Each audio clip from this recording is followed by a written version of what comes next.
Razziavano case, portavano via gioielli, orologi, argenteria, un'impresa di famiglia, quella sgominata dai carabinieri di Este, in manette padre, madre e 2 figli, tutti e 4 dediti a rapine e furti in villa. Luisa Bradici, Marco, Anthony e Roberto Bosiak, cittadini rom residenti a Borgo Veneto nella Bassa Padovana, sono ritenuti gli autori di almeno 18 colpi commessi in provincia di Padova, Vicenza, Venezia e Rovigo e in provincia di Lucca. Una banda ben organizzata con uno schema d'azione preciso. Prima i sopralluoghi, controllavano se le abitazioni avessero sistemi d'allarme o videosorveglianza o se avessero cani e porte blindate. Arrivavano a suonare il campanello per verificare la presenza dei proprietari, poi entravano in azione con cacciaviti e piedi di porco.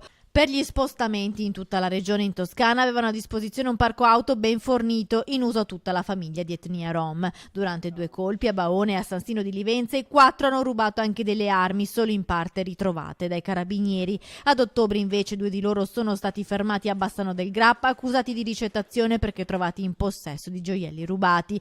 Agivano soprattutto all'imbrunire, prediligevano le case singole, vestivano di scuro e non temevano nulla, l'unica paura erano i cani. Ecco come ci si può difendere dagli assalti. Prendere un cane, che forse è la cosa che è molto più semplice.